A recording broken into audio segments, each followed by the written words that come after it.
Rəşadın olduğu meydanlarda demək olar ki, belə hadisələr ola bilməzdi. Rəşad Dağlı'nın meyxana sənətində diktatorası var və ümumiyyətlə meyxananın idarə etməyə ehtiyacı var. Amma heç biri onlardan ikisi də artist deyillər. Sənətkar Vüqar Əbdilovdur məsələn. Mənim yaxın qohum zarafatları, belə filan filan. Və bu məni ondan uzaqlaşdırdı.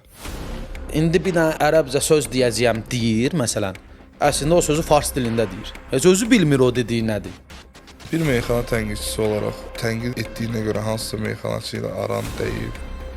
Hansı kişisə özünə yaraşdırırsa, mən də ona kişi adını yaraşdırmıram. Yaxşı, meyxananı tənqid etmək üçün özün meyxanaçı olmalısan deyə bir şey var. Yazıb Baləli də çıxdı müqayisə olunanda bir dənə söz dedi, amma fikrini düzgün çatdıra bilmədi. Meyxana gəncliyimizə necə təsir edir? Orada oturanların heç ikisi onu başa düşər yoxsa yox. Durur elə də alqış eləyir.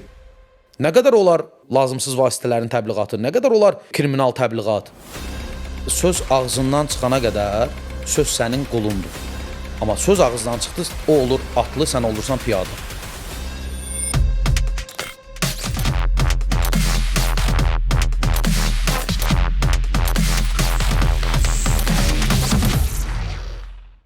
Salam, mən Hüseyn Nağıyevin təqdimatında üzləşməyə baxsın. Bu bölümlə birlikdə biz üzləşmənin ikinci sezonuna start veririk. İlk sezonda cəmiyyətin müxtəlif təbəqələrindən olan insanlarla söhbətlər etdik. Çətin və çox az danışılan mövzular belə olsa, biz onlara toxunduq. İndi isə daha dərin, səmimi və cəsarətli bir sezona hazır olun. Yeni sezonda yenilənmiş format, daha maraqlı qonaqlar və daha səmimi dialoqlarla qarşılaşmağınız üçün biz buradayıq. Üzləşməyə baxırsınız. Hazırsınızsa başlayaq. Bugünkü qonağım meyxana tənqidçisi. Salam, xoş gəlmisiniz. Salam olsun sözün dəyərini bilən əsl söz xiridarlarına. Xoş gördük. Özünüzü qısaca təqdim edin. Babək Həsənzadə, uzun illər Türkiyədə çalışmışam, Türkiyədə təhsil almışam, Lənkəranda böyümüşəm. Orta təhsilimi Lənkəranda almışam, ali təhsil üçün Türkiyəyə getmişəm və elə olub ki, film sektoru ilə orada tanış olmuşam. Kaskadyor və aktyor kimi fəaliyyət göstərmişəm. Hardasa bir 15 ilə yaxın. Meyxana barəsində, madəm ki, meyxanaya görə dəvət olmuşuq, meyxana ilə də uşaqlıq illərimdən həvəsim var idi deyə, sonra şərtlər elə formalaşdı, həyat elə gətirdi ki, mən Türkiyədən qayıtmalı oldum və burada da gördüm belə bir məsələyə, belə bir mövzuya ehtiyac var, tənqidə ehtiyac var, xüsusən də meyxana sənətində. Ona görə qismən tənqid məsələlərini meyxanada qabartmağa çalışmışam. Bax, qeyd etdiyiniz kimi və araşdırdığımıza görə Qurtlar Vadisində dublyor aktyor kimi iştirak eləmişsiniz. Hollywood filmlərinin birində oyunçu olmuşsunuz, oynamışsınız. Uzun illər Türkiyədə yaşamışsınız dediyiniz kimi və qayıdırsan Azərbaycana. O dediyim məsələ, niyə meyxana tənqidçisi? Yəni, meyxananı uşaqlıqdan mı dinləyirdin və dinləyirdinsə, səni meyxanaya sevdirən ustadlar kimlər olub? Belə deyək, mən bir dəfə də bununla bağlı bir cavablamışdım, amma tam olaraq belə deyildi sual ki, meyxanaya ilk həvəsim hardan yaranmışdı idi sual. İlk həvəsim, belə deyək, uşaq vaxtı, hardasa bir 3 yaşımda atamın dostları bir kafe açılışı idi. Orada meyxanaçılar dəvət olunmuşdu, yerli meyxanaçılardı, tanımırdım heç. İndi də bilmirəm heç kimlər olub. Oradan meyxanaya məndə bir həvəs yaranmışdı. Ondan da əlavə əmimdə yekə bir diplomat var idi. Orada audio kasetlər, oyuqlar vardı. Hansı ki, audio kasetlər yerləşir, papka kimi idi, belə açılırdı. Mən orada köhnə Ağa Səlimdən, Kəbirdən, Nizami Rəmzidən, meyxanaları əmmin qulaq asdığını görürdüm. Mən də arada dinləyirdim, yəni uşaq vaxtı. Və həmin o kafenin açılışına gedəndən sonra, baxmayaq ki, 3 yaşım olub, başlamışam özüm üçün ki, mən də meyxana deyirəm də, nəsə məhəllədəki hər adama nəsə bir şey qoşmağa çalışmağa. Təbii ki, indi o meyxana olmayıb, prosta mən elə bilmişəm ki, meyxanadır. O vaxtı ustad bilməmişəm mən. Yəni, heç bilməmişəm ki, meyxanda ustad deyilən bir anlayış var, uşaq olmuşam. Hər hansı bir ustada baxıb da bu sənətə maraq yaranmayıb məndə. Elə o vaxt bu dediyim səbəblərdən maraq yaranıb. Burada atamın və əmmin yəqin ki, rolu olub. Uşaqlıqda o təhtər şuurda, bilinc altında yerləşib.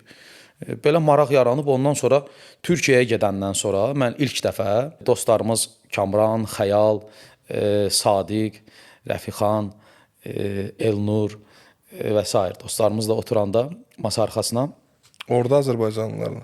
Bəli, oradakı azərbaycanlılarla ilk dəfə mən orada cəhd elədim. Stol üstü nəsə bir qafiyə tutuldu, meyxana deməyə. Həvəsim var idi. Yazılı yazırdım. Məsələn, o vaxtı mənim yekə bir 40 vərəq dəftərim vardı. Bütün meyxanaları dinləyib yazırdım. Necə ki, Namiq Qaraçoğlunun rəvayətin hamı yazırdı, əzbərə bilirdi. Mən eləcə də digər meyxanaları da yazırdım, qeyd edirdim. Dəyişmələri belə yazırdım dəftərdə, əzbərləyirdim. Heç vaxt cəhd eləməmişdim. İlk cəhdim orada başladı. Türkiyədə dostlarımızla bir yerdə oturanda başladı. Gördüm ki, nəsə belə də zümzümə eləyə bilirəm. Söz yox, çox bayağı deyirdim. Sonradan başa düşmüşəm. Mən də yəni sonradan başa düşmüşəm ki, bu sözü deyirəmsə, ya yaxşı deyim, ya da ki deməyim də. Çalışıram ki, yaxşı ifadə eləyim öz fikirlərimi. Ona görə bizdə o vaxtdan elə yaranıb dostlarımızla bir yerdə bir-birimizə hətta belə deyək də zarafatlaşırdıq ki, sən filan şeyi belə dedin, əslində elə deməməliydin. Bir-birimizlə məzələnirdik, belə deyək. Sonra bir-birimizə əvvəl tənqidlər eləmişik, sonradan başlamışıq. Filan meyxançıya bax, filan sözü deyir, amma belə deməməli idi. Və ya bunu düzgün ifadə eləmir və s. Başlamışıq onlara artıq fikir verməyə. Sonra da məndə bir belə deyək də bu meyxana tənqidindən öncə, daha doğrusu senzura verilişimdən öncə Bob Caps səhifəm var idi. Orada caps halında paylaşırdım, foto halında paylaşırdım meyxanaçıların dediklərim və maraqlı bənzətmələr eləyirdim də, humoristik və satirik yanaşma eləyirdim. Belə başlayıb yəni məndə bu fəaliyyət. Yaxşı, meyxananı tənqid etmək üçün özün meyxanaçı olmalısan deyə bir şey var və necə analiz edə bilirsən və necə onlara qiymət verə bilirsən ki, o filan kəs filan yerdə səhv dedi, filan meyxanaçı bu yerdə bu sözü düz demədi. Yəni sən əgər bunların hamısını bilirsənsə və normal tənqid edə bilirsənsə, yəni əsaslı tənqid edə bilirsənsə, o zaman sən bunu da özün də deyə bilirsən anlamına gəlib çıxır. Birincisi bizdə belə bir anlayış var ki, sən özün iki kəlmə yan-yana deyə bilərsən. Birincisi mən deyə bilirəm meyxana, o işin ayrı tərəfidir. Onu deyə bilməyim mənim üstünlüyümdür. Amma ola bilər ki, mənim sözdən anlayışım olsun, meyxana heç deyə bilməyim. Məsələn, bütün futbol şərhçiləri hamısı mükəmməl futbol oynaya bilmir ki, və ya baş məşqçi və ya digər belə deyək də kritiklər. Onlar o demək deyil ki, o sahədə super mütəxəssislər, amma sahədən anlayışı olan insanlardır. Ola bilər praktik olaraq bilmirlər, amma nəzəri olaraq o məsələləri bilən insanlardır. Yəni meyxananı tənqid eləmək üçün xüsusi bir diplomun və ya xüsusi bir belə deyək də icazən olmamalıdır ki, xiridarsansa, meyxanaçı xiridar üçün deyir də sözü, düzdür. Gedib yoxsa evində oturar, güzgünün qarşısında deyər də. Bizim üçün deyir, qiyməti verən kimdir, alqış eləyən kimdir, təkrarını tutan kimdir və ya bəhrə düşüb düşmədiyin deyən kimdir? Bizik də, düzdür. Deməli, bizim qarşımızda imtahana çıxır da. Biz də onu yəni çox rahatlıqla tənqid də eləyə bilərik, tərif də eləyə bilərik və ya nə bilim, düzəliş də eləyə bilərik ona. Sadəcə fikrim nədir? Niyə bu məsələni daha da abartmaq istəyirəm? Futboldan misal çəkdin də. Futbolda hansı və yaxud hansı bir idmanda, digər bir şeylərdə. Burada hansı bir texnika var. Hansı ki, sən o texnika sənin bədən quruluşundan, sənin mütəmadi olaraq onu məşq eləməyindən və digər şeylərdən asılıdır. Amma sözdürsə əgər, sən əgər sözün o meyxanada deyilən hansısa bir meyxanaçının dediyi sözü analiz eləyə bilirsənsə, o orada o sözün dalınca bu sözü deməyinin düzgün olub olmadığını, o rəvayətin ora uyğunlaşıb uyğunlaşmadığını və s. bunun kimi yüzlərlə şeyi analiz eləyə bilirsənsə, sən artıq orada belə çıxır ki, sən bunu artıq öz diliyən, beynindəsə dilivə də gətirə bilirsən də, düzdürmü? Yəni futbolda beynində varsa, sən bunu analiz edə bilirsənsə və o baxışdan baxıb buna bir söz deyə bilirsənsə, okey, bu başqa məsələ. Amma futbolda onun baxmağımla ayağımın off-topu, ayağıma oturmağı başqadır da. Amma beynimdə varsa onu dilə də gətirmək sadəcə bir praktika məsələsi qalır ortada. Yəni siz praktika eləsəniz, siz də bir meyxanaçı, yəni tanınmış bir meyxanaçı ola bilərsiniz. Əslində güclü xiridarlar çox az ehtimal ola bilər ki, meyxana deməyi bacarmasınlar. Əsl xiridarlar meyxana deməyi bacarırlar. Nə dərəcədə bacarırlar, onu bilmək olmaz da, yoxlamaq lazımdır. Əsas burada sözə yad olmamaq lazımdır. Elə insan var ki, məsələn, onda onu heç vaxtı cəhd edib deməyib, amma sözə yad adam deyil. sözü tanıyır deyə ola bilər ki, bu adam şeir yaza bilməsin. Amma yaxşı şeiri pis şeirdən ayırd eləyə bilir. Ola bilər gözəl səsi olmasın. Amma yaxşı musiqini pis musiqidən ayırd eləyə bilir. Elə idmanda da deyirik, idmanın da təkcə fiziki göstəricilər deyil ki, orada da bir nəzəriyyə, orada da bir fəlsəfə var. Əslində ora atsaydı topu və ya bu fəndi işlətsəydi daha yaxşı olur. Mən ancaq idmandan misal göstərmək istəmirəm. Ona görə bütün sahələr şaxələndirirəm ki, ola bilər insan yaxşı şeir yaza bilmir. Amma yaxşı şeirin nə olduğunu bilir. Bizdə məsələn bizim insanlar o tərəfdən yaxşıdır ki, incəsənət sahəsində o qədər belə deyək, gözəl səhnələrin şahidi olmuşuq. İstər teatr barəsində, istər musiqi barəsində bilirik məsələn. Məsələn, muğam xiridarları vardı. Onlar nə vaxt olub ki, Ağaxan kimi zəngulə vura biliblər. Amma biliblər də burada çıxdı, burada düz oxumadı. Eyni ilə də bizdə olduğu kimi. Bəli, mən meyxana deyə bilirəm. Amma meyxana demək burada şərt deyil və ya deyə bilməmək burada qüsur deyil.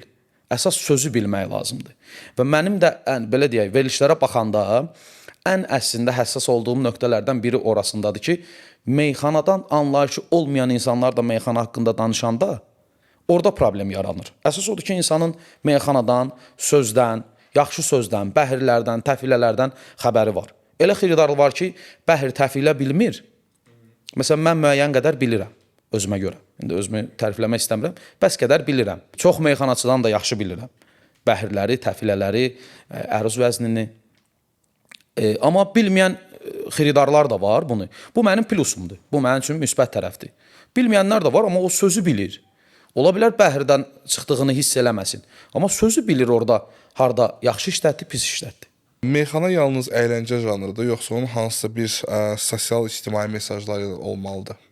Meyxana həm əyləncə janrıdır, insanlar əylənirlər, sosial aktivitədir, insanlar istirahət edir onu dinləyərkən. Həm də mən dəfələrlə qulaq asmışam verilişlərdə, meyxanaçıların özləri də, məsələn, elə biri dostumuz Kərim abidir, sizin də qonağınız olub, iddia edirdi ki, meyxananın hər hansı bir missiyası yoxdur, niyə də olmalıdır. Mən biraz bu fikirlərdə fərqli yanaşıram bu məsələlərə. Meyxana söz sənətidir. Sözü də doğru və düzgün istifadə etmək lazımdır. Hər sahədə o demək deyil ki, məcbur deyil ki, hər hansı bir yük olmalıdır onun çiynində ki, sən filan məsuliyyətlə mükəlləfsən. Amma meyxana ki, söz sənətidir. Atalarımız necə deyirlər ki, sözün kəsəri qılıncın kəsərindən də itidir. Şirin dil ilanı yuvasından çıxarar. Elə sözlər var ki, müharibəyə, dünya müharibələrinə səbəb olub. Elə sözlər var ki, böyük bir qan davasını durdurub. Bunu dərk eləməlidir. Meyxanaçılar ki, özlərinə şair deyirlər, şairlər bunu bilməlidirlər. Ən azından repressiya qurbanı olan şairlərimizi düşünməlidirlər. Ən azından meyxananın təməlində, Sovet dönəmində qadağan olunmasına səbəb nə idi?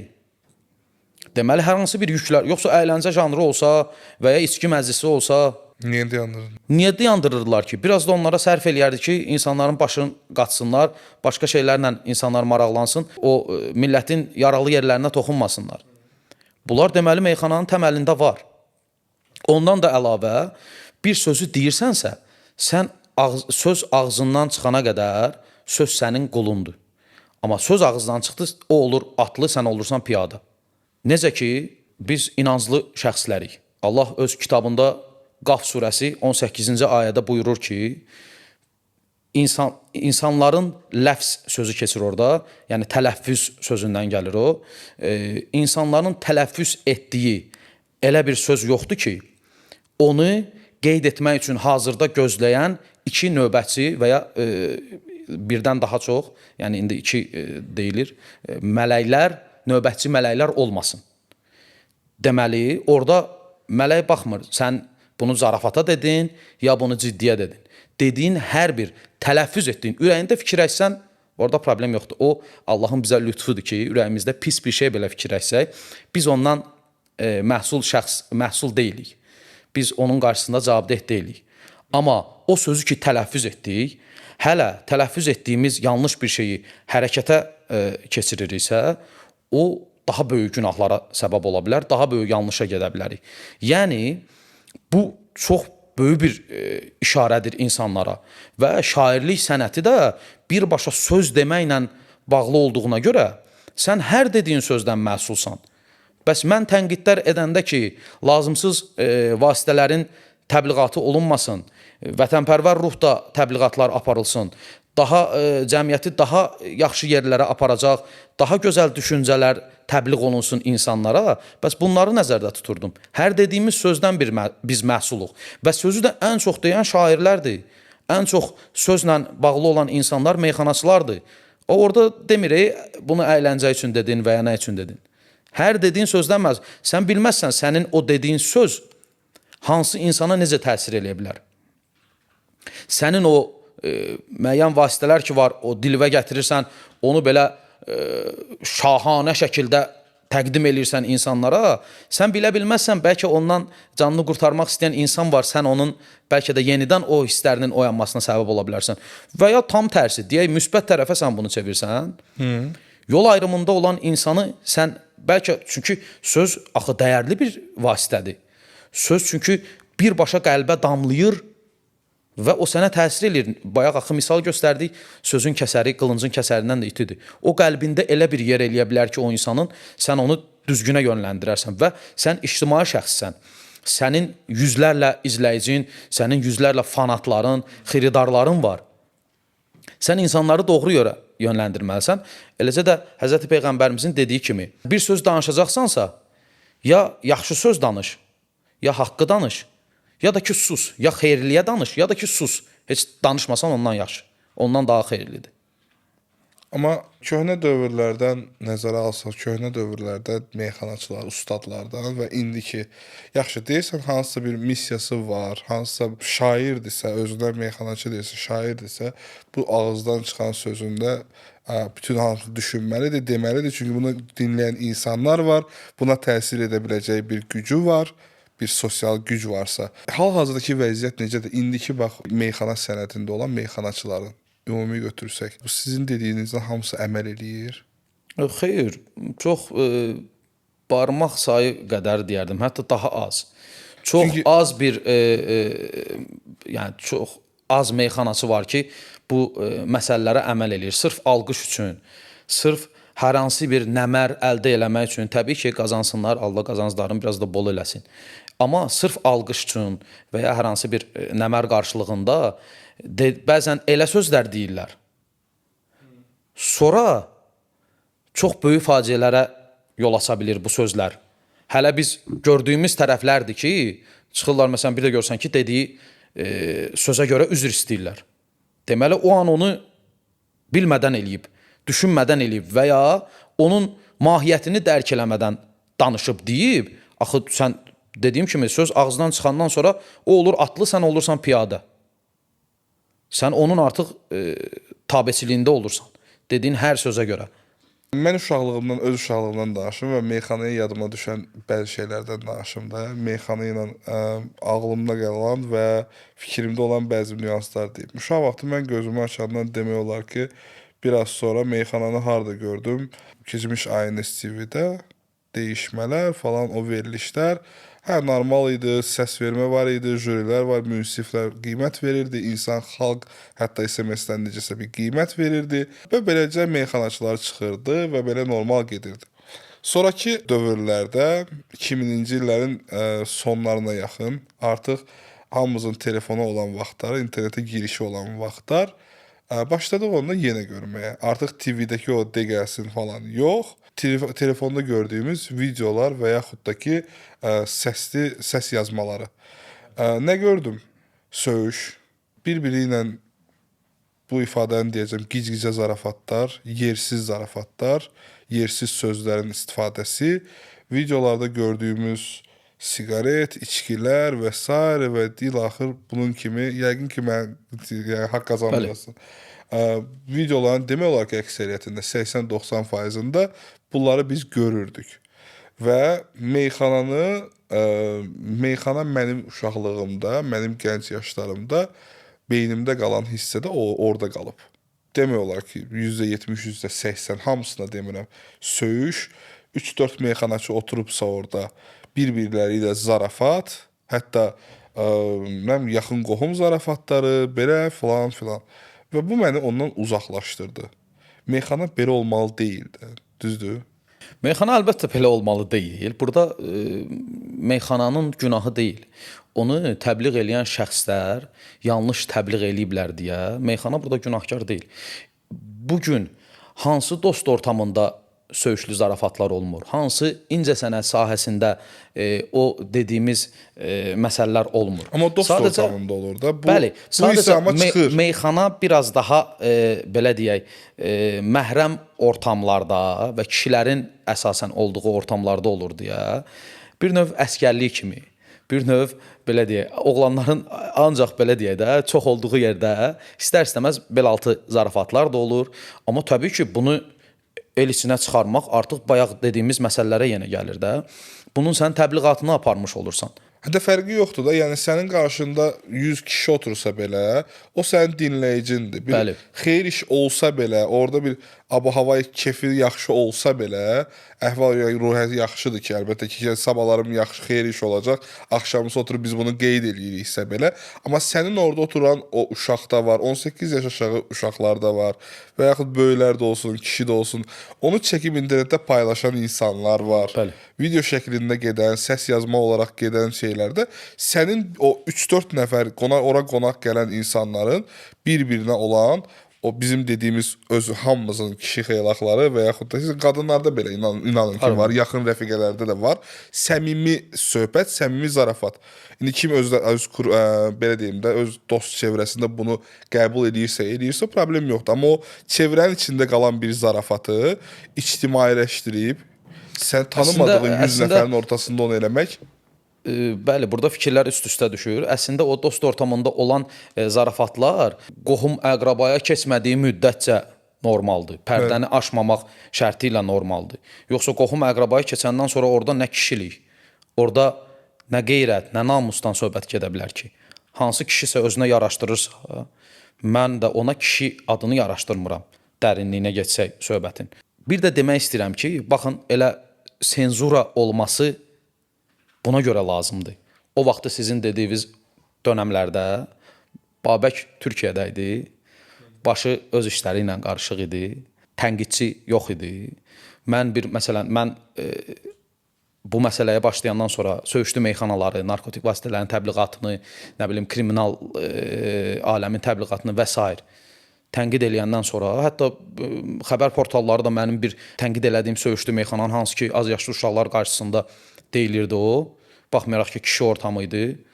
Az yaşlı uşaqlar vardı 1 metr, 2 metr qabaqlarında deyilirdi və onu tənqid elədim. Bütün xəbər portalları paylaşdı. Meyxançılar tərəfindən böyük narazılığa, böyük etirazlara hətta oturduq. Uzun-uzadı bu söhbət elədik də qarşılıqlı ki, belə şey olmasın. Onlar da dedilər, niyə bəs şey eləmsən, əvvəlkiləri deməmsən.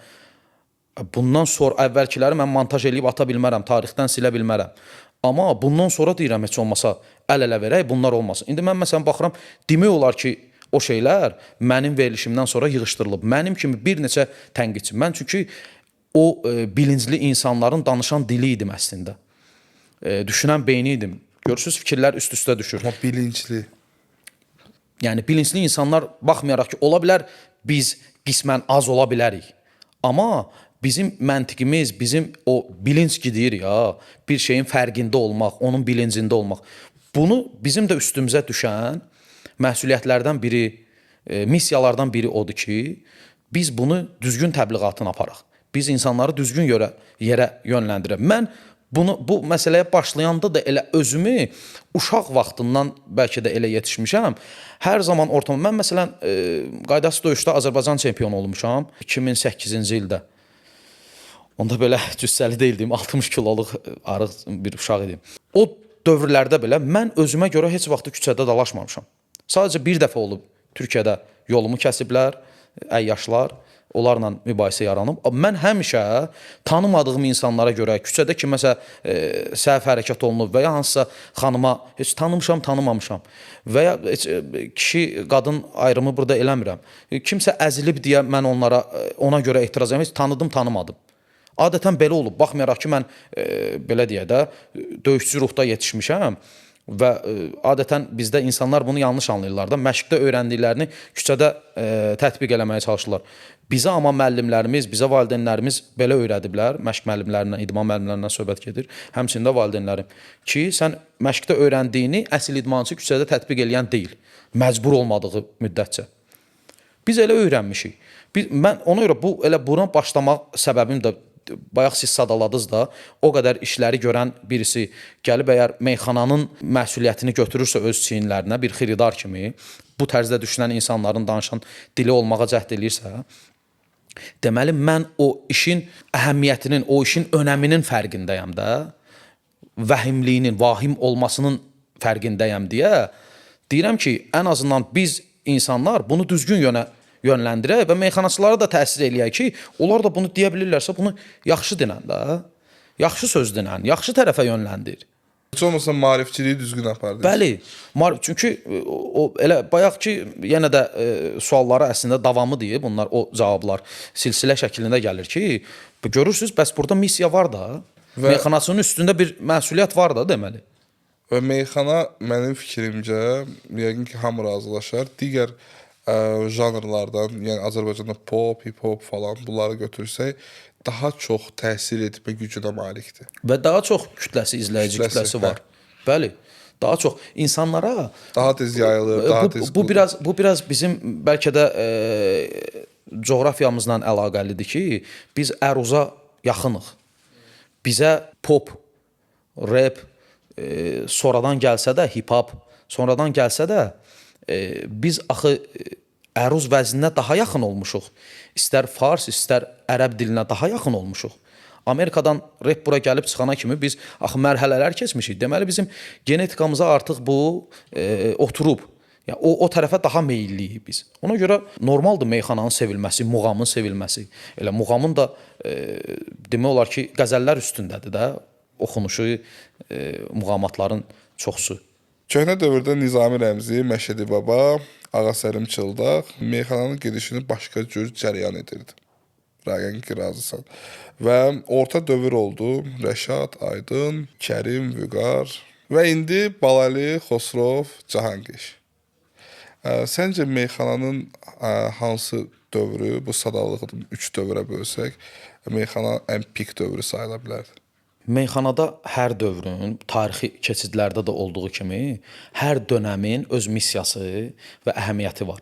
Biz hansısa dönəmi çıxarsaq, lap belə qayıdaq ibtidai icma quruluşuna, daş dövrü, tunç dövrü, dəmir dövrü, yavaş-yavaş insanların belə deyək də yeni çağla tanışmasına qədər olan mərhələdə elə indi də inkişaf dayanmayıb ki, davam edir də.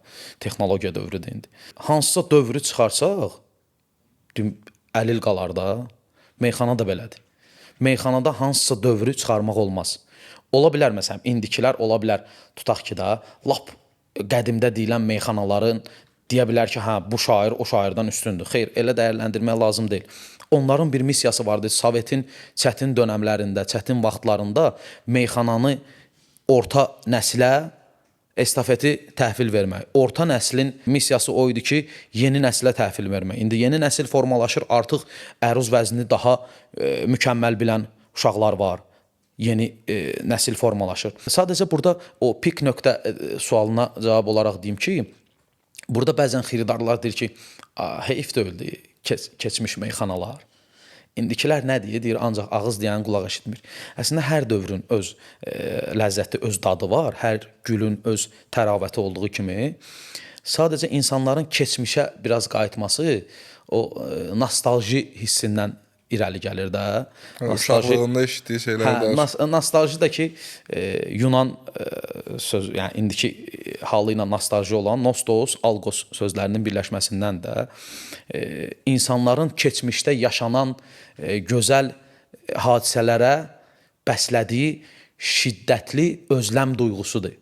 İndiki adı ilə nostalji. Bu da ondan irəli gəlir ki, biz keçmişdə olan məsələləri, xoş xatirələri o keçmişə qayıda bilmirik axı. İndi məsələn bu bütün fotoaparatlar necə məsələn icad olundu? Sonra video halında oldu, video kamera halında oldu. Yəni əslində keçmişdəki xatirələri bir növ depolaya bilmək. Bir növ məsələn şəkilə baxırsan adam qayıdır həmin illərə. o belə deyək də yaddaşımızı Beynində təzələyə yenidən- bilmək üçün Bəli. o bütün o kəşflər olub. Nostalji hissinin bütün insanlarda olmasından irəli gəlir ki, deyirik ki, heyf də öldü keçmiş meyxanalar. Düzdür. Biz də darıxırıq, mən də həmçinin, amma hər dövrün öz gözəlliyi və öz missiyası var, belə deyirəm. Bir meyxana tənqidçisi olaraq tənqid etdiyinə görə hansısa meyxanaçı ilə aran dəyib və ümumiyyətlə münasibətin necədir meyxanaçılarla? Əlbəttə, meyxanaçılarla hamısı ilə demək olar münasibət var. İndi kimisi ilə daha yaxın, kimisi ilə belə salam sağ ol, kimisi ilə biraz soyuq. O da meyxanaçılar təəssüflər olsun ki, mənim onlara elədiyim tənqidləri öz şəxsiyyətinə olunmuş tənqid kimi qələmə vermələridir və elə algılamalarıdır. Mən 2 saat Balaəli ilə söhbət elədim. Bir paylaşım eləmişdim hələ senzuradan qabaq. Paylaşım eləmişdim ki, mənə görə sənətdə layiq olduğu yerdən daha yüksəkdə olanlardan biri kimi Balaəlini qələmə vermişdim. Hansısa bəhirdə səhv deyirdi, ya nəsə belə bir paylaşım idi, tam olaraq yadımda deyil. Balaəli onun şəxsiyyətinin alçaldılması kimi görürdü. Mən 2 saat söhbət elədim, başa salmadım ki, başa sala bilmədim ki, bu mənim öz fikrimdir. Mənə görə sənin olduğun yerdə orada elə digər meyxanaçılar da vardı. Əllə də işarə elədim, göstərdim. Cankeş olmalı idi. Pünhan olmalı idi. Rüfət olmalı idi. Orada məclisdə iştirak edirdim. Mən xoşlayıram ad çəkərək. Filan meyxanaçı, meyxanaçılardan indiyə kimi hansısa digər meyxanaçının adını çəkib istinad eləyib danışdıqlarını görməmişəm. Üstü örtülü, oxa atıb, yayı gizlədib. Amma bir dənə məsələ var da. Bax sən Balaəli mənim qonağım olub da. Adamın Bəli. dediyi bir dənə söz var idi. Yəni dəfələrlə bunu istifadə elədi. Məndən də bir saat yaxın söhbət oldu. Adam deyir ki, mən meyxanaçılığımdan çox bunu satmağı bacarıram. Yəni Son dönəmlərdə mən razıyam. Son dönəmlərdə sözün açığı, mənim Balaəlinin bir neçə təkbətəkləri var, çox xoşuma gəlib. Sonra bir missiya ki üstlənib, bir missiyanı ki öz çiyinlərinə götürüb, məsələn, biraz musiqili tərəfin, biraz indi trend adlandırdıqları, hərçənd bir şey öncədən trend adlandırıla bilməz, gərək trendə düşsün, sonra trend olsun. Belə də nasıl bir statistikadan söz Bəli, olsun. bəli. O məsələləri məsələn artıq Balaəli belə deyir də, Balaəlini kimsə toyuna dəvət eləyirsə, artıq o şeylərə görə dəvət eləyir. Ki bir dənə maraqlı, bir dənə musiqili bir şey, bir qafiyə tutsun. Necə ki əvvəllər Pərviz Bülbüləni o məsələyə görə də indi dəvət eləyirdilər. İndi də məsələn Balaəlidə qismən tam Pərviz Bülbülə kimi yox, Balaəlinin də öz yolu. Balaəli də artıq bir fiqurdur meyxanada. Əvvəllər amma elə deyildi. Balaəli artıq bir fiqur. Necə ki Bayram Kürdaxanlı, Allah rəhmət eləsin, ömür boyu yaxşı meyxanası olmayıb, amma ömür boyu da insanlar tərəfindən sevilib. O çadıra girəndə, mağara girəndə alqışlayıblar. O bayram gəldi, bayram. Başlayıblar onun adını Bir simi olaraq seviblər də, tək bir meyxanaçı. fiqur idi. Balaəli də artıq meyxanda bir fiqurdur. İndi kiminə görə zəif, kiminə görə güclü, kiminə görə yaxşı meyxanaçıdır, kiminə görə pis. Amma mən Balaəlinin son zamanlar dediyi təkbətəklər ki var və meyxana üçün o öz öhdəsinə götürdüyü bir səlahiyyət deyə ya buna bir missiya mı deyə yenidən o ki var. Onu yəni təqdir eləyirəm. Adamın dediyi kimi də öz artıq sözü özünə xas bir şəkildə sata bilir öz izləyicilərinə, dinləyicilərinə. Yəni deyirsən ki, Balaəli meyxanasını da inkişaf elədi, satışından əlavə öz yəni deməyi tərzini, Vallahi sözlərini. igidi öldür, haqqını yemə. Balaəlinin son zamanlarda istər Cankeşlə, istər Pünhanla dediyi təkbətəklər, istər digər meyxanaçılarla Yəqin dediyi motivasiyası yüksəkdir. Yəni yəqin ki, nə isə dərk elədi də. Rəşadın, Allah rəhmət eləsin, Vüqarın yoxluğunda, Aydının yoxluğunda bu meyxanaçılardan yaranan boşluqda nə isə yəqin özünə vəzifə bilib, özünə bir görəv bilib bunu və indi ya səhzələdən ya və bilinçli və ya bilinçsiz şəkildə, bilərəkdən və ya bilməyərəkdən bir özünə bir yol yaradıb və öz izləyici kütləsi, dinləyici kütləsi də var. Bir müddət əvvəl, lap əvvələ qayıtsaq, meyxana söz və minusların üzərində idi. Həm söz, həm minuslar var idi. Sonra bir dövr gəldi, ancaq minusların üzərində başladılar bunu demələ və hal-hazırda yeni dövrə baxsaq, musiqili meyxanalar. Səncə indən sonra meyxananın gələcəyində nə olacaq və yenə də bir tənqidçi olaraq hansı sənə daha çox xoşdur, hansını daha çox bəyənirsən? Meyxana əgər bir meydan oxumadırsa, bu hər cür meydan oxuma burada ola bilər. Necə ki, çətin qafiyə tutulanda onun xüsusi bir çətinliyi, bir belə deyək, çərçivəsi olur. Eləcə də musiqili meyxanalar da gözəl olduğu təqdirdə əsas burada sözə baxmaq lazımdır. Musiqi fərqli-fərqli musiqilərdə ola bilər, çıtma ilə də ola bilər, qədim sayağı necə ki, nağara üstündə meyxanalar, qafiyələr tutulur, meyxanalar deyilir, elə də ola bilər. Məsələn, biz Cənub toylarının birində mən şəxsən Rəcəz bəhrində bir qafiyə tutmuşdum. Biraz mən o ərəblərdə ki gördüm meyxanaya oxşar bir şey. Onlar düzdür əzbər deyirlər, bizimkilər bədahətən deyir. Mən biraz araşdırmışam o məsələni. Mən dedim ki, bizimkilər də bu ritm üstündə deyə bilərlər və bu ritmə uyan Rəcəz bəhri var. Müstəfilun belə başlayır təfiləsi. Gördüm ki, bizim meyxanaçılar da bunu deyə bilərlər və onu əhlinə verdim. Həmin məclisdə hansı ki, bütün meyxanaçılar demək olar ki, o bəhrdə, o musiqi üzərində onu çox gözəl də ifa elədilər. Gözəl də meyxana alındı. Ola bilər gələcəkdə başqa bir challenge, başqa bir meydan oxuma ortaya qoyulsun. Kökündə meyxana deyirik də biz buna. Ola bilər ki, elə bir ritmdə olsun ki, indiyə kimi bizə yad olan ritmdə. Məsələn, bir məsələni də mən burada qeyd edeyim. Biz dünyada bir ilki gerçəkləşdirdik. Dostum DJ Eliklə bərabər onun belə deyək, başçılığı altında Miras Sound və Yarat İctimai Birliyinin həm dəstəyi, həm təşkilatçılığı ilə dünyada ilk dəfə biz elektro musiqi ilə qəzəli sintez elədik. Pünhan Azim iştirak elədi. Hə, eşitmişəm. Bəli. Hətta biz onu artıq 3 dəfə keçirilib, ikisində Pünhan iştirak eləyib, birində iştirak eləməyib. Hətta sonuncusunda Tarda Şəhriyar İmanov, Rəşad Rəyyan öz məlahətli səsi ilə dəstək oldu. DJ Elik elektro musiqi və Pünhan Azim öz qəzəlləri ilə. Yəni möhtəşəm bir belə deyək də sənət əsəri ortaya çıxdı.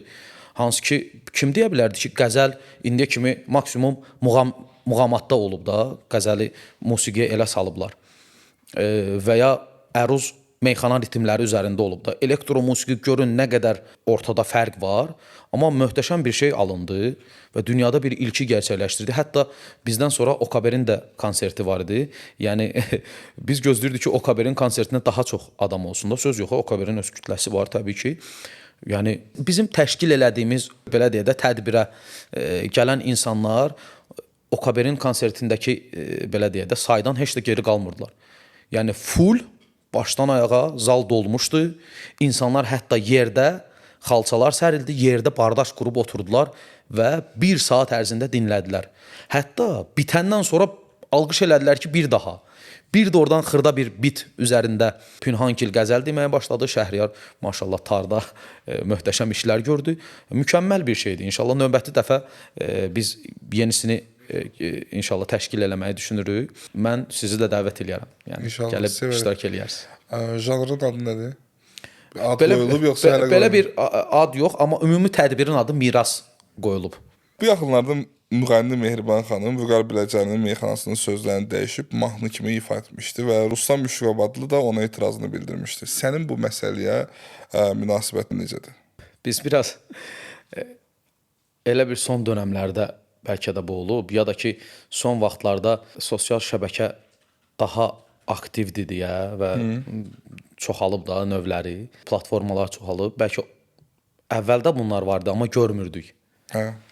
İndi artıq görə bilirik də hər şey anında sosial platformalarda olur, görürsən bir hadisəni, bir məsələni. Biz xoşlayırıq ki, bir nəfər üstünə yığılışaq.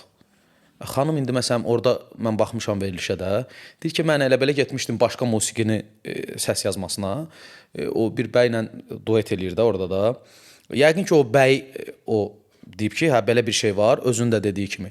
Bunu bir dənə oxuyaq, elə belə də, yəni o belə bir musiqi materialı kimi, bir musiqi əsəri kimi buraxılmayıb. Hələ belə oxuyublar, paylaşıblar və xanım da öz səhvini qəbul elədi. Ruslan da orada yaxşı müdaxilə eləmişdi. Düzdür, orada Ruslan müdaxilə eləyərkən belə səhv yazmışdı. İnan deyir orada, məni bağışla, ya inan. İnan da mənə. Xanım elə dəyişmişdi sözlərini. Xanım yox, yəni də mahnının sözlərini elə dəyişmişdilər, meyxananın sözlərini. Ruslan orada inam yazmışdı. Yəni onu belə səhv yəqin eşidib səhv yazmışdı, amma yerində müdaxilə idi. Necə ki Vüqar indi Allah rəhmət eləsin həyatda yoxdur. Onun sənət yoldaşları, ona qardaş deyən insanlar, onunla dostluq edən insanlar onun hər hansı bir materialının, qəzəlinin və ya meyxanasının belə deyək də təhrif olunmasına icazə verməməlidirlər. Ruslan da düzgün müdaxilə eləmişdi. Sadəcə çox üstünə getmək olmaz. Məsələn baxıram verilişdə hərə bir tərəfdən tökülüşüb də xanımın üstünə. Xanım da deyir ki, mən deyir qəbul eləmişəm də, səhv eləmişəm. Yəni ondan artıq nə desin ki, bu insan siz ikna olasınız, razı olasınız ki, vəsə. Səhvin boyuna. Səndən əlçə deyir ki, indi mən elə belə oxumuşam, düzdür. Orada Vüqar deyir ki, məni bağışla ya imam, tanıya bilmədim. O qədər günahlarım var. Birdən üz-üzə gəlsək. Yəni Mehdi əleyhissalamdan orada misal göstərib, məni bağışla ya imam, tanıya bilmədim səni. Əslində tanıya bilmərəm səni olsa daha məntiqi ardıcılığı daha düzgün olardı.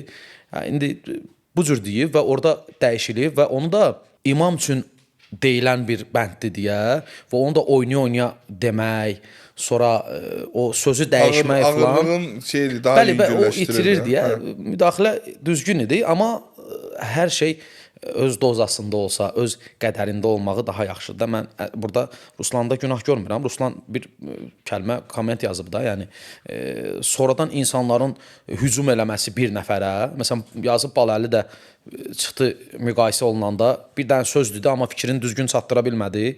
Biraz da qaz verdilər ona, alovlandı. Danışdı ki, Aydın, bəs mən Rəşadı daha belə deyək də, meydanın idarə etməsində daha aktiv Rəşadı görmüşəm. Hamı yığıldı Baləlinin üstünə. Bu insanın fikridir də, ola bilər də birisi deyər Ronaldo, birisi deyər Messi. Bu insanı belə o qədər də üstünə şığmaq lazım deyil də. İdarə etmədən danışanda belə bir sual verim də. Rəşad Dağlı'nın meyxana sənətində diktatorası var və ümumiyyətlə meyxananın idarə etməyə ehtiyacı var. Sənət nümunəsi hara, idarə etmə hara? Bu məsələ mənə bir orta məktəb vaxtı bizə bir debat mövzusu qoyulmuşdu. Ailəmi daha önəmlidir, yoxsa çevrəmi? Hər iki tərəfdən qrup halında biri çıxırdı ailənin daha önəmli olduğunu müdafiə edirdi, biri də çevrənin. Əslində hər ikisinin fərqli-fərqli təsirləri var da. Bu dediyiniz mövzuda bir debat mövzusudur əslində. Hər iki tərəfdən mən istəyərdim, qısa da olsa bir cavablandırım öz bildiyim qədərilə. Meyxanada diktatura lazımdırmı? Gəlin deyək ki, lazımdır. Lazım olmasının yaxşı yönlərini deyim. Meydan daha yaxşı idarə olunurdu diktatura olanda, daha səliqəli olurdu, hərc-mərclik olmurdu. Kimsə yeniyetmə birisi durub nəsə artıq hərəkət eləyə bilmirdi orada. Eləsə onun cavabı çox ağır olurdu, meydanlardan uzaqlaşdırılırdı. Bunun amma mənfi tərəfi oradaydı ki, indiki qədər çoxsaylı meyxanaçı evinə çörək apara bilmirdi. Təbiidir ki, diktaturanın gətiriləri və götürüləri var da, mənfisi və müsbəti var. Diktatura təbiidir ki, özündən başqa, öz çevrəndən başqa heç kimin dolanışığına, heç kimin parlamasına, heç kimin zirvəyə qalxmasına icazə verməyən bir sistemdir. Gəlin indi deyək ki, diktaturanın yoxluğu. Allah qapısını açsın Rəşadın. Rəşad bugün dəmir barmaqlıqlar arxasında cəzasını çəkir. Rəşadın yoxluğunda mən bu verilişə başlamışam. Rəşadın yoxluğundakı o aləm dəymişdi bir-birinə meyxanada. Soyuq savaşlar, taxt-tac savaşları, elə bilin hakimiyyətdən şah gedib, hər hansı bir səbəbdən fərqi yoxdur. Və hakimiyyət uğrunda qırğın gedir. İç savaşlar, xarici təsirlər və s. Görürsünüz, yoxluğu da bunlara gətirir, çıxardır. Ağız deyən qulaq eşitmir, növbə pozulur, hörmətsizlik olunur. Rəşad bunların hamısını idarə edə bilirdi. Rəşad hamısında olmasa, indi heç birimiz tamamilə mükəmməl deyilik ki. Rəşad amma bir ağırlığı vardı. Rəşadın olduğu meydanlarda demək olar ki, belə hadisələr ola bilməzdi. Olsa da nadirən olardı. Amma Rəşadın yoxluğunda bunların sayı çoxaldı. Və mən ona görə məcbur oldum senzura verilişini açmağa ki, o qədər o meyxanada hörmətsizlikləri, ağız deyəni qulaq eşitməməkləri eşitdim. O qədər ki, bu savaşları, bu çirkin görüntüləri gördüm. söyüşlərin təzədən aktiv olması. Düzdür, Rəşadgilin dönəmində də bunlar vardı, amma unudulmuşdu da. Artıq o səhifə bağlanmışdı, üstündən xətt çəkilmişdi. Hətta çox pis meyxanalar belə vardı, çox pis söyüşlü meyxanalar belə vardı. Onların üstündən bir xətt çəkilib, bir uşaqlıq, cavanlıq səhvi kimi indi hər nəysə bağlanmışdı o kitab.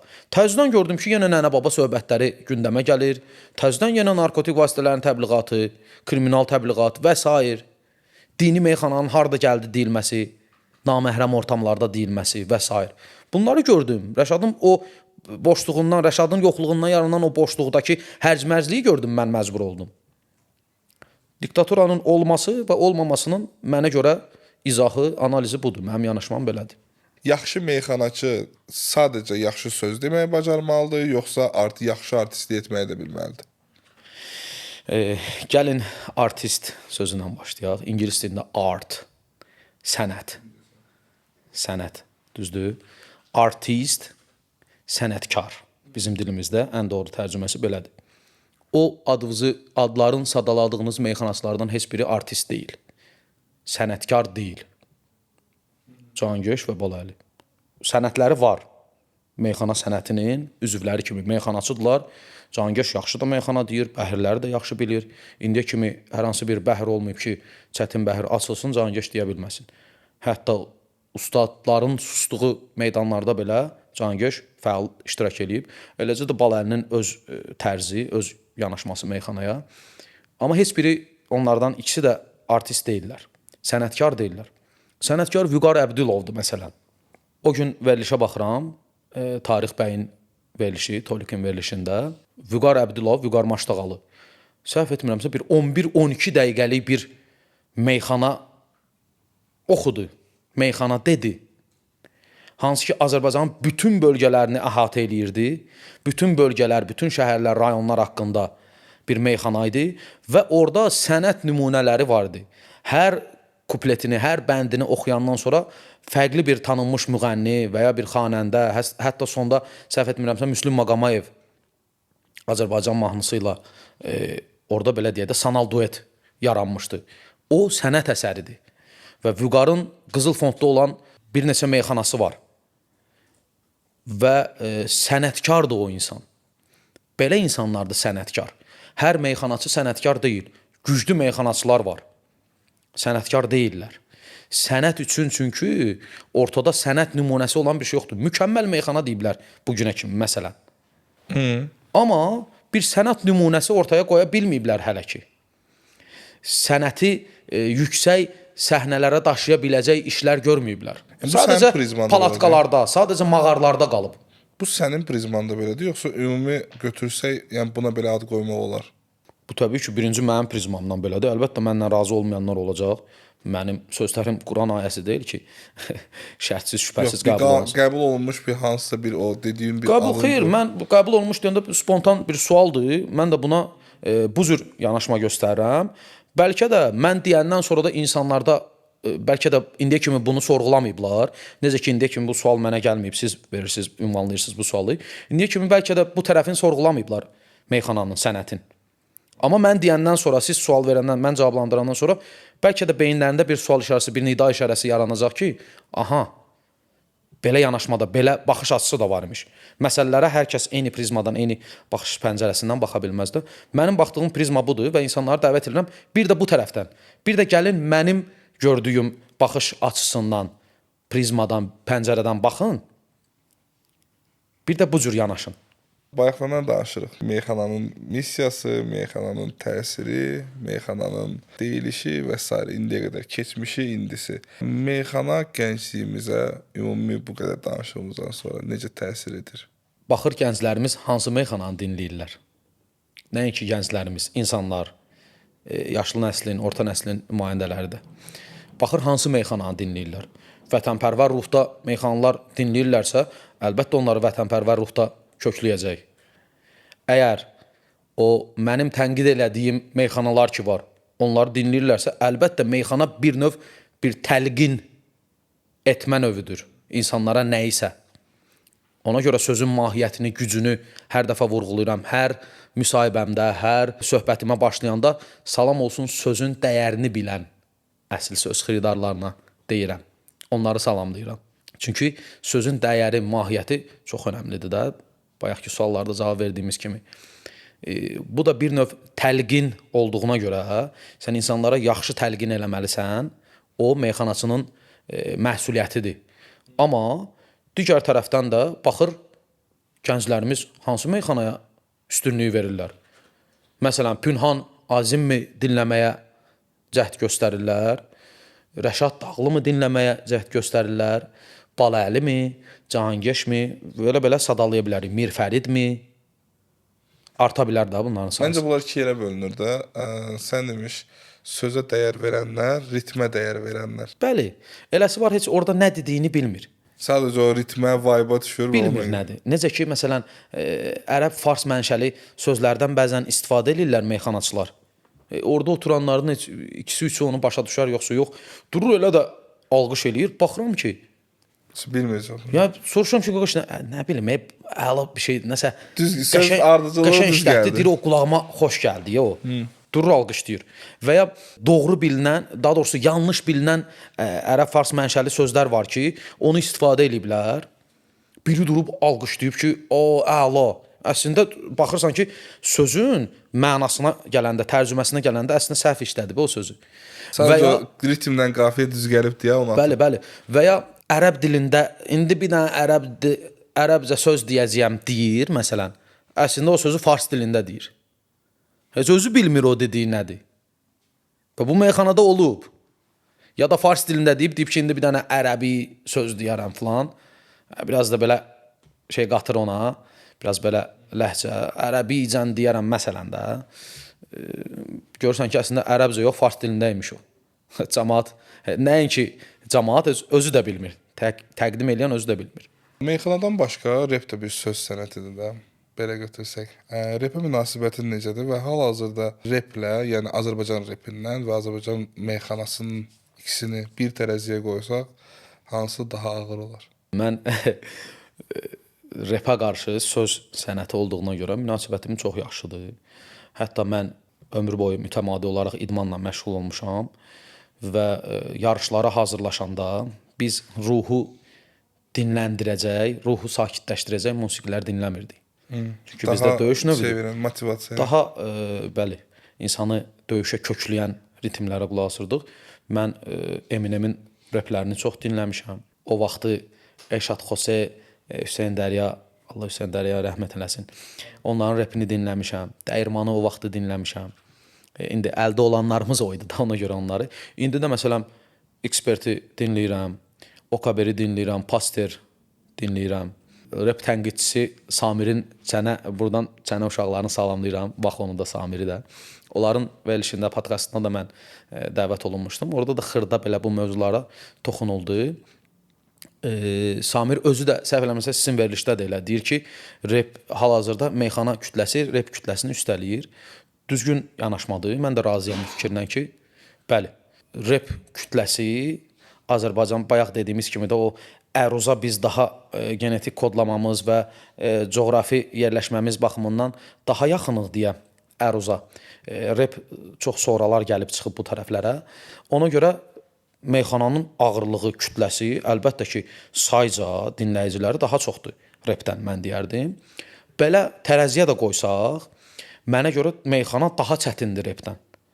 Mən burada əsla repi belə deyək, xor görmürəm ha. Repi belə deyək, aşağılamıram. Rep çox gözəl bir söz sənətidir. Möhtəşəm ritmləri, çox da bunu gözəl, yaxşı repçilərdən söhbət gedir də, yaxşı replərdən.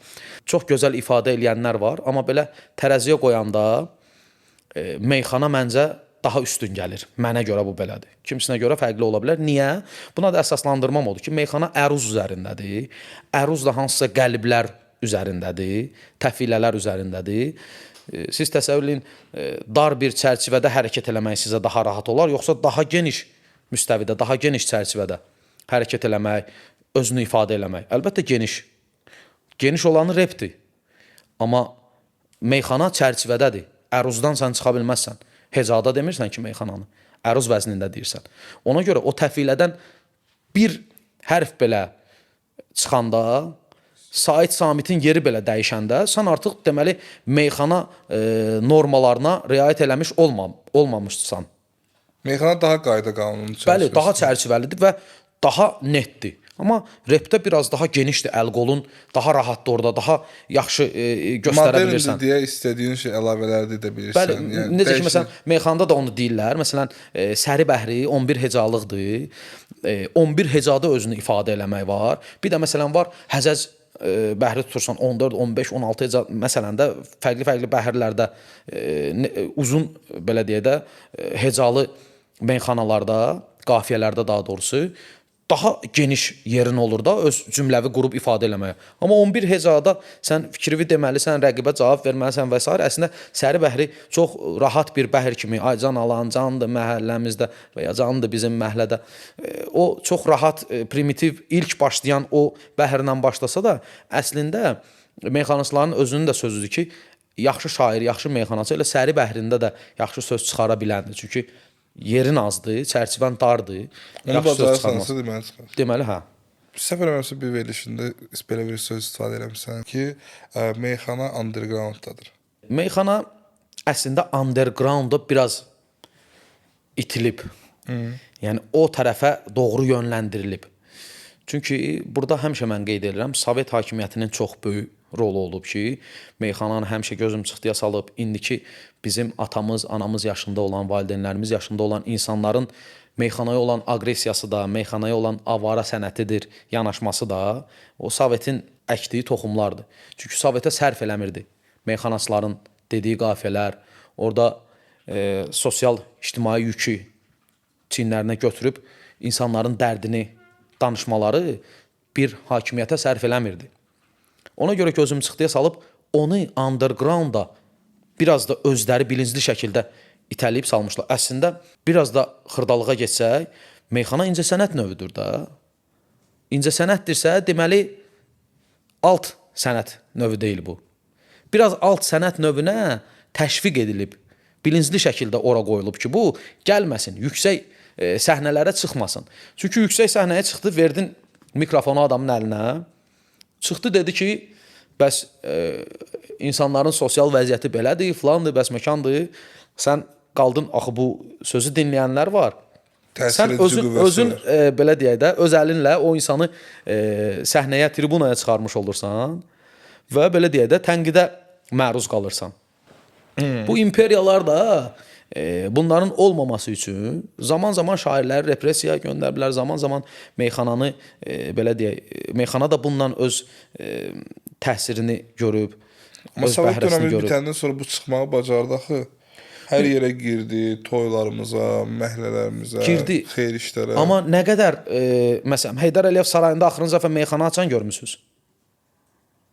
Ümumiyyətlə olub meyxana. Bəli, əlbəttə olub. Namiq Qaraçuxurlu, Hə. Vüqar Əbdülov, onlardan da qabaq Nizami Rəmzi, Allah rəhmət eləsin, meyxananı ilk dəfə efirə çıxaran, biraz da meyxanaya, biz həmişə musiqili meyxana deyəndə məsələn Namiq Qaraçuxurlunu Onlar bir musiqi amma TV-yə də çıxdıq da. Hamının evinin içində olan və bir dönəm ən çox baxılan və reytinqi olan verilişlər də olduq da. Yəni o undergrounddan çıxmış sayılmadı yenə orada. siz bilirsiniz ki, bu son dönəmlərə qədər efirlərdə meyxanaya qadağa qoymuşlar. Nə vaxt olmuşdu? İndi siz bu rəsmi bir məlumat deyil, rəsmi belə bir qanun qüvvəyə minmir. Qıraq müdaxilələr məsələn. Kanal rəhbərlikləri tərəfindən. Yo, meyxanaçısı olmur, dəyişmədirsə olmasın. Çağırırlar məsələn Mehman Əhmədini dəvət edirlər. Bu adam dəyişmə deməlidir də. Çağırırlar ki, yox, musiqili meyxanalardan birini oxuyacaqsansa oxu. Belə. Onu da niyə? Meyxanaçıların burada günahı var idi. Meyxanaçılar bu sənəti yanlış təbliğ eləmişdilər. Nə qədər onlar bu lazımsız vasitələrin təbliğatı, nə qədər onlar kriminal təbliğat, nə qədər onlar mənasız cümlələrin işlədilməsi. Onlar gözdən salmışdılar. Bu meyxana ki, xiridarların ixtiyarında deyildi, şairlərin ixtiyarındaydı. Onların əlində meyxana bu hallara gəlib qaldı. İndi son dönəmlərdə şükür Allaha ki, çıxır yavaş-yavaş. Danışılır, müzakirə olunur. Müzakirə olunur, dəyişmə də deyilir. Düzdür, 40-ın belə dəyişmə görmürük.